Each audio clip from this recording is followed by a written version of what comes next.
할렐루야. 오늘은 2023년 첫 수요일입니다. 올해 우리 교회 표어가 예배자로 살자인데요. 우리 주일 성수만이 아니라 수예배도 잘 세워나가실 수 있는 우리 성도님 되시기를 축복합니다.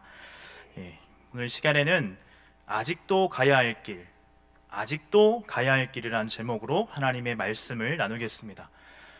사실 오늘 말씀의 제목은 미국의 정신과 의사였던 스캇팩 박사의 책 아직도 가야 할 길이라는 책의 이름을 차용한 것입니다. 워낙 유명한 책이어서 아마 성모님들도 많이 읽어보시지 않았을까 싶은데요. 심리학과 영성을 매우 성공적으로 결합시켰다고 평가되는 그런 책입니다. 스캇팩 박사는 정신과 의사 시절 어떻게 환자들이 자신들의 정신적 문제와 씨름하면서 어떻게 보다 높은 차원으로 성숙해 가는지, 그리고 그런 씨름에 실패한 환자는 또 어떤 길을 걷고 있는지를 관찰하면서 영적 성숙으로의 길이 얼마나 힘들고 어려운 것인지를 이 책에서 잘 보여줍니다. 우리 기독교 고전하면 늘 첫 번째 손가락에 꼽히는 책이 한 권 있죠. 세계에서 성경 다음으로 많은 언어로 번역되었다고 하는 존 버년의 철로역정이 있습니다. 이 책이 우리에게 보여주는 것이 무엇이냐 하면 구원의 과정, 구원의 프로세스를 이 책이 잘 보여주고 있습니다. 하도 유명한 책이어서 몇 해 전에는 우리 애니메이션화돼서 극장에서 개봉도 했었는데 상영하기도 했었는데요. 혹시 보셨는지 모르겠습니다. 우리 성도님들은 이 철로역정을 읽고 보면서 어떤 생각을 하셨는지 모르겠지만 제게 가장 크고 분명한 메시지로 이렇게 다가왔던 것은 이 구원의 과정이라고 하는 것이 참 그렇게 단순한 게 아니더라는 것입니다. 책의 주인공인 크리스천이라고 하는 한 인물이 천성의 도시에 이르기까지 여러분 얼마나 많은 우여곡절이 있었습니까? 그 과정을 보면서 우리의 걷는 이 믿음의 길, 이 믿음의 여정이 결코 그리 쉬운 것이 아니라는 것이죠. 그래서 이를 너무 쉽게 생각해서는 안 된다고 하는 그런 교훈을 얻을 수 있는 책이 아닌가 싶습니다. 성도 여러분, 우리의 씨름은 혈과 육을 상대하는 것이 아니라 이 어둠의 세상과 세상 주관자들과 하늘에 있는 악한 영들을 상대하는 것입니다. 맞습니까? 사단 마귀는요, 지금도 우는 사자처럼 하나님께서 인치시고 택함받은 백성조차 넘어뜨리려고 모든 수단을 동원해서 미혹과 속임수로 우리를 넘어뜨리려고 하고 있고, 또 자신의 때가 얼마 남지 않았다는 사실을 잘 알아서 사단은 파상 공세로 우리를 지옥작되게 하기 위해서 계속해서 도전해 오고 있습니다. 그래서 여러분, 우리의 싸움은 끝날 때까지 끝난 게 아닙니다. 여러분, 정말 그렇습니다. 우리의 싸움은요, 끝날 때까지 끝난 게 아니에요. 난 이제 됐어, 다 이루었어. 여러분, 이것이 성경에서 말한 교만이라는 겁니다. 오늘도 우리가 사는 것은 하나님께서 우리에게 호흡을 주시고 생명을 주셨기 때문이에요. 그런데 하나님께서 우리에게 생명을 주신 목적은 우리에게 사명이 있기 때문입니다. 우리가 오늘 살아있다는 것은 사명이 있기 때문이에요. 그래서 여러분, 우리 몇 주 전에 우리 교회에서 은퇴식을 가졌었죠. 정년이 차서 장로의 직분과 권사의 직분, 안수집사의 직분을 내려놓았다 뿐이지 우리의 모든 사역이 끝난 것이 아닙니다. 사무엘이 은퇴하는 자리에서 내가 기도하기를 쉬는 죄를 결단코 범하지 않겠다 했던 것처럼 먼저는 기도의 사명이 있고, 이전까지 드러난 자리에서 충성 봉사하셨다면 이제는 보이지 않는 곳에서 섬겨야 되는 그런 사명이 있다는 것입니다. 그래서 하나님께서 주신 이 사명을 다하기까지 우리는 결코 이 믿음의 경주를 멈춰서는 안 되고, 결승점에 도달할 때까지, 결승점이 눈앞에 선하게 보이고 가까워질수록 죽기 살기로 자신의 모든 젖먹던 힘까지 쥐어짜내면서 달려가는 그런 운동선수처럼 우리 또한 그렇게 끝까지 부르시는 그날까지 결코 안주해서는 안 되고 달려가야 한다는 것입니다. 여러분, 이러한 신앙이 바로 사도 바울의 신앙이었습니다. 우리 빌립보서 3장 12절에서 14절 말씀을 화면을 보시고 같이 읽어봤으면 좋겠습니다. 12절부터 함께 읽어보겠습니다. 시작. 내가 이미 얻었다 함도 아니요 온전히 이루었다 함도 아니라 오직 내가 그리스도 예수께 잡힌 바 된 그것을 잡으려고 달려가노라. 형제들아, 나는 아직 내가 잡은 줄로 여기지 아니하고 오직 한 일, 즉 뒤에 있는 것은 잊어버리고 앞에 있는 것을 잡으려고 표대를 향하여 그리스도 예수 안에서 하나님이 위에서 부르신 부름의 상을 위하여 달려가노라. 아멘. 여기서 우리 12절을 다시 보시면 내가 이미 얻었다 함도 아니요 온전히 이루었다 함도 아니라. 여러분, 바울이 이 빌립보서를 쓸 때에는요 1차, 2차, 3차 전도여행을 모두 마친 그 이후입니다.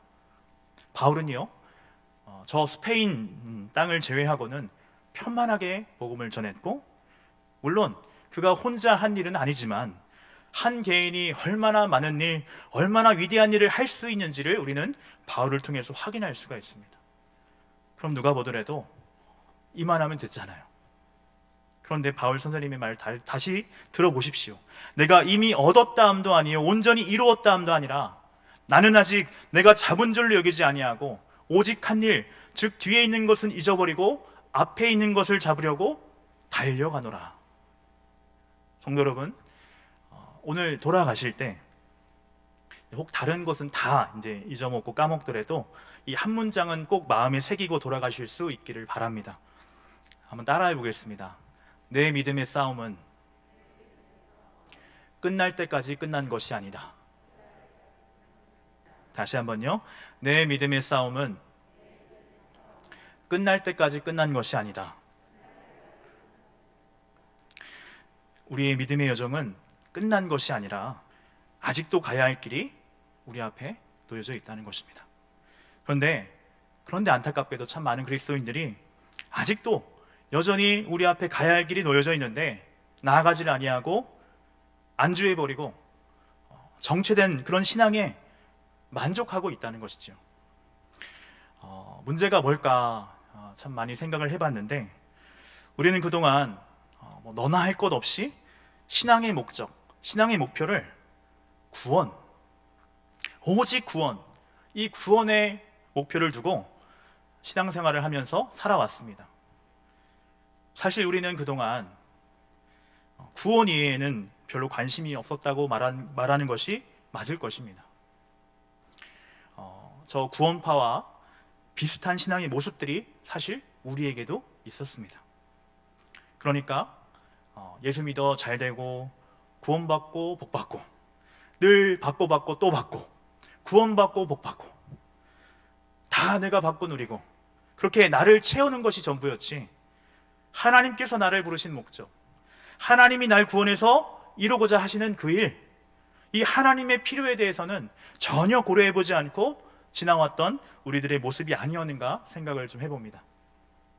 오직 구원, 이 구원을 넘어서지 못하니까 신앙의 성숙, 신앙의 진보가 되지 않는 거예요. 성도 여러분, 제가 앞서 천로역정이라는 책이 구원의 과정을 잘 보여주는 그런 책이라고 말씀을 드렸는데요, 성경 가운데에도 이 구원의 과정을 참 잘 보여주는 그런 책을 한 권 꼽자면 출애굽기가 아닌가 싶습니다. 여러분, 출애굽기의 그 구원의 역사를 한번 떠올려 보십시오. 구원이 이루어진 것은 하루아침에 일어난 일이었어요. 하나님께서 이 바로왕의 콧대를 꺾고 심판하시기 위해서 좀 이렇게 길었던 거지, 구원이 이루어진 것은 하룻밤 사이에 이루어진 사건이 아니었습니까? 그러니까 젖과 꿀이 흐르는 가나안 땅에 들어가기까지 이 출애굽의 이야기가 그렇게 긴 것은 구원은 이미 받았어요. 바로왕 손에서 이미 구원을 받았잖아요. 그래서 출애굽기 이야기가 출애굽기, 레위기, 민수기, 신명기 이렇게 긴 분량을 자랑하는 것은 구원 그 이후의 삶, 다시 말해 성화의 삶에 있습니다. 그래서 우리의 관심이, 우리의 신앙의 목표를 단지 구원에 둬서는 영적으로 성장할 수가 없고, 여러분, 영적으로 성장하지 않는다, 잘하지 않는다고 할 때에는 이것이 참으로 심각한 것이, 실은 그 속에 하나님의 생명이 없다는 증거가 될 수 있기 때문에 두렵고 무서운 거예요. 내 안에 살아계신 주님이 계시고 주님께서 주신 생명의 씨앗을 내가 품고 있다면 반드시 자라게 되어 있습니다. 그렇지 않다고 할 때 혼자만의 착각일 수도 있다는 것이죠. 그래서 어떻든 여러분, 우리의 믿음은 자라야 됩니다. 우리의 믿음이 자라고 성장하는 것만큼 성령께서 내 안에 내주하시고 계시다고 하는 크고 분명한 표지는 없습니다. 그래서 신앙의 성숙, 성장을 위한 첫 단계는 목표를 바르게 설정하는 것입니다. 그렇다면 여러분, 우리가 세워야 할 신앙의 목표는 무엇입니까? 에베소서 4장 13절에서 바울은 이렇게 말합니다. 우리가 다 하나님의 아들을 믿는 것과 아는 일에 하나가 되어 온전한 사람을 이루어 그리스도의 장성한 분량이 충만한 데까지 이르리니. 아멘. 이 말씀을 간단하게 축약하면 그리스도에게까지 이르는 것, 다시 말해 우리의 롤 모델이 되시는 예수님을 닮는 것, 바로 이것입니다. 이를 베드로 사도의 표현으로 빌리자면 신의 성품에 참여하는 자가 되는 것입니다. 내가 받고 누리는 삶, 이 수준, 이 단계를 넘어서 예수님을 닮아가서 예수님을 드러내는 삶, 우리 신앙의 목표를 바로 여기에 둬야 한다는 거예요. 이것이 바로 신앙의 성숙, 성화로 나아가는 길입니다. 그런데 잘 아시는 대로 이 과정이 결코 쉬운 것은 아닙니다. 사실 신앙생활이 어려운 것은 바로 이 과정이 어렵기 때문입니다. 여러분, 우리가 복음을 마음으로 받아들이고 이해하는 것은 사실 어려운 게 아니에요. 구원에 이르는 교리를 지성으로 이해하고 받아들이는 것은 사실 어렵지 않습니다. 물론 성령의 역사, 성령의 조명하심이 없다면 이 또한 불가능한 것이죠. 그래서 순수한 의미에서 쉽다고 할 수는 없겠지만 값없는 하나님의 선물이고 은혜로 구원받은 성도들에게 있어서는 이보다 쉬운 것은 없어요. 구원을 위해서 우리가 한 일이 없기 때문이죠. 구원은 은혜이고 선물이니 받으면 되는 것이고, 그래서 어려울 게 없는 게, 근데 어려운 것이 무엇이냐? 말씀을 실천하고 적용하고 살아내는 것이 어렵다는 거예요. 왜냐하면 여러분, 우리 신자의 심령 가운데 성령께서 내주하십니다. 믿습니까? 그런데 성령께서 우리 안에 내주하시지만 성령께서 역사하시는 방식이 나의 의지를 거슬러서 일하지 않기 때문입니다. 그래서 성령의 감동과 감화의 역사와 함께 우리의 의지가 곁들여지지 않으면 안 된다는 거예요. 하나님의 역사를 기대할 수 없다는 것입니다. 그렇다면 우리가 그런 생각을 해볼 수가 있겠죠. 성경에서 성령께서 나와 함께 하시고 도우시며 자꾸 서포트 하시는데 왜 내 의지는 그렇게 나약할까? 여러분, 우리는 무엇이 선이고 무엇이 하나님께서 기뻐하시는 일인지 다 압니다. 잘 압니다. 그걸 몰라서 실천을 못하는 것도 아니고 안 하는 게 아니에요. 그런데 왜 자꾸 나는 하나님께서 원하시는 것을 선택하지 않고 자꾸 그릇된 길로 가는 것일까? 우리 안에 내재하는 죄가 있다는 것입니다. 우리가 주님의 은혜로 거듭났다 할지라도 내 안에 하나님을 거스르는 본성, 죄의 습성, 죄의 잔재가 여전히 남아있기 때문에 여러분, 가만 놔두면 여러분, 우리 아기들 장난감 가운데 그 오뚜기 아시죠? 오뚜기, 그 3분 칼의 오뚜기 말고요, 오뚜기, 오뚜기 아실 겁니다. 그 오뚜기를 가만 놔두면 어떻게 됩니까? 일어나죠, 그렇죠? 그것처럼 우리가 가만히 있으면 죄로 기울어지고 죄로 향하게 되는 그런 경향성이 우리에게 있기 때문에 이게 어렵다는 겁니다. 그래서 여러분, 우리의 신앙의 목표가 그리스도를 닮아가는 것, 그리스도의 형상에까지 이르는 것, 이것이 우리의 목표라고 한다면 이 목표에 다다르기까지 우리가 힘써야 할 의무는 무엇일까요? 죄와 싸우는 것입니다. 죄와 싸워서 내 안에 죄를 죽이는 것입니다. 여기서 여러분, 오늘 우리가 읽은 본문이 이에 대해서 잘 말씀하고 있는데요, 사도 바울은 이렇게 말씀합니다. 우리 13절 말씀인데요, 너희가 육신대로 살면 반드시 죽을 것이로되 영으로서 몸의 행실을 죽이면 살리라. 아멘. 여기 하반절 다시 보시죠. 영으로서 몸의 행실을 죽이면 살리라, 이렇게 말씀합니다. 여러분, 여기서 바울이 말하고 있는 몸이란 무엇을 말하는 것일까요? 바울은 이 로마서 8장 전체에서 육신과 영을 대조해서 계속 말씀하고 있는데요, 여기서 바울이 말하는 몸은 육신을 말합니다. 이 육신이란 우리 본성의 부패와 타락을 가리키는 말로 바울은 쓰고 있어요. 다시 말해서 여기서 바울이 말하는 몸이란 악한 본성의 도구가 됨으로써 지체들은 불의의 종으로 만드는 것을 말합니다. 따라서 오늘 본문의 몸이 뜻하는 것은 내재하는 죄, 곧 부패한 육체 또는 욕심을 말하는 거예요.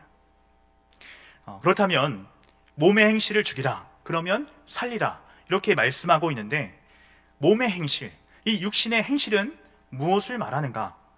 그것을 확인할 수 있는 것이 갈라디아서 5장 19절 이하에 보면 이렇게 말씀하고 있습니다. 졸리니까 같이 한번 읽어보겠습니다. 시작.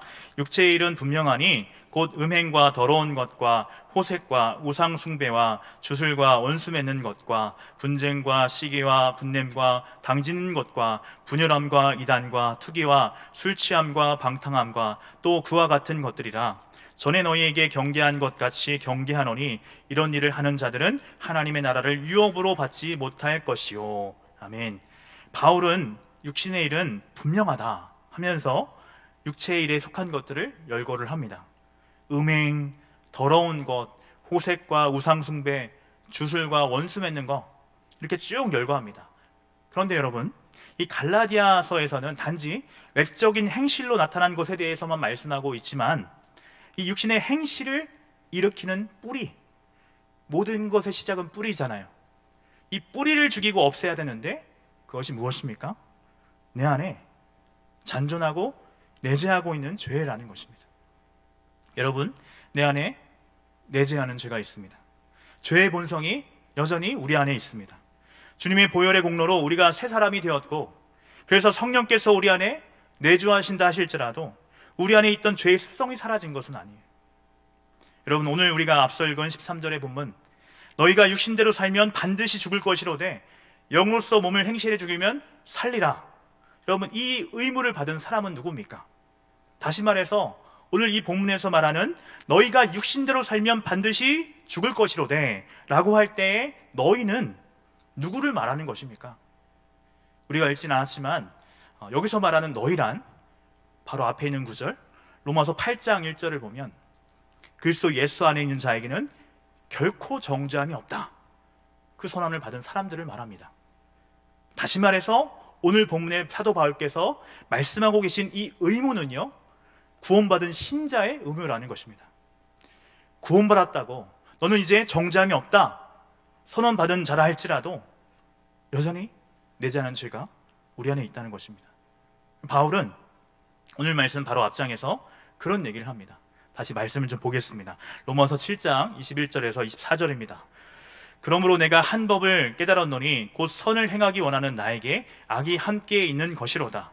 내 속 사람으로는 하나님의 법을 즐거워하되 내 지체 속에 한 다른 법이 내 마음의 법과 싸워 내 지체 속에 있는 죄의 법으로 나를 사로잡는 것을 보는도다.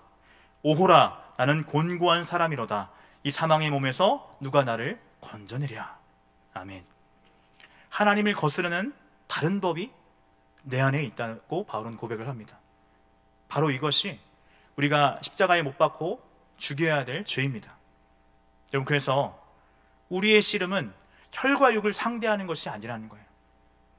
어떻게 내 안에 죄를 죽이고 악한 영이 내 안에서 영향력을 행사하지 못하도록 삶을 세워가느냐, 영적인 성숙, 성장의 관건은 바로 여기 있다는 것입니다. 여러분, 인류 역사 가운데 하나님께서 가장 이뻐하시고 사랑하신 사람을 한 명을 꼽는다면 저는 다윗을 꼽겠습니다. 내 마음에 합한 자다, 그런 말을 하실 만큼 하나님께서 참으로 이뻐하신 사람이 이 다윗이죠. 근데 여러분, 그 다윗이 어떤 죄를 범했습니까? 여러분, 다윗은요, 그가 지은 70여 편의 시에서 우리가 알 수 있듯이 하나님의 영에 충만했고 하나님의 영의 감동으로 그 모든 시들을 지었던 것을 우리가 그 시를 읽어보면 알 수 있어요. 늘 하나님과 함께하는 그런 인생을 살았고 주님을 내 앞에 모시며 이렇게 고백할 정도로 그렇게 하나님을 늘 옆에 모시고 살았던 사람이 다윗입니다. 그런데 그런 성령의 사람 다윗이 죄를 지었어요. 죄를 지었는데, 그런데 이 다윗이 지은 죄라고 하는 것이 어떻습니까? 어떤 죄입니까? 결코 가벼운 죄라고 할 수 없는 정말 끔찍한 죄를 지었습니다. 저는 한편으로 볼 때 이보다 더 악하고 못된 죄를 지은 사람이 성경에 또 있을까? 생각을 해볼 때 잘 떠오르지가 않습니다. 여러분, 다윗의 죄라고 하는 것이 어떤 우발적인 실수였습니까? 우발적인 잘못이었습니까? 아주 의도적이고 계획적인 것이었어요. 마음에 욕심이 들어와서 한 번 이 죄에 발을 들이고 빠지니까 마치 늪에 빠진 것처럼 꼼짝을 못하는 거예요. 전혀 헤어나오질 못하는 거예요. 죄 가운데 있을 때는요, 전혀 하나님도 보이지 않습니다. 여러분, 그 우리아 같은 충신이 어디 있습니까? 이 우리아가 성경에 보니까 햇사람이라는 거예요. 이방인입니다. 이방인이면서 그렇게 다윗에게 충성했던 사람입니다. 그런 우리아를 죽이는데 어떻게 그런 짓을 할 수 있을까? 어떻게 그런 끔찍한 생각을 할 수 있을까? 그 사람이 이 사람이 맞나 싶을 정도로 그렇게 여러분 되더라는 거예요. 다윗도. 여러분, 그 대단한 다윗도 그렇게 될 수 있다는 겁니다. 그렇다면 여러분, 누가 자신할 수 있습니까? 대체 누가 내 믿음에 대해서, 신앙에 대해서 자신할 수 있단 말입니까? 다윗이 밧세바를 범했던 이 이야기가 참 많은 것을 우리에게 보여주죠. 욕심으로 시작된 이 죄가 어떻게 지성을 어둡게 만들고 죄를 고착화시켜 나가는지, 이 죄의 파급력이 얼마나 큰 것인지, 또 이 다윗이 범죄한 이야기가 우리에게 주는 교훈 중에 다른 하나는 내가 평안하다, 안전하다 거할 때, 그럴 때 이런 유혹이 찾아온다는 거예요. 성도 여러분, 그래서 오늘 말씀에 결론처럼 드리고 싶은 이야기는 어떻게 하면 이전보다 나은 성숙한 믿음의 사람, 신앙이 될 수 있을까?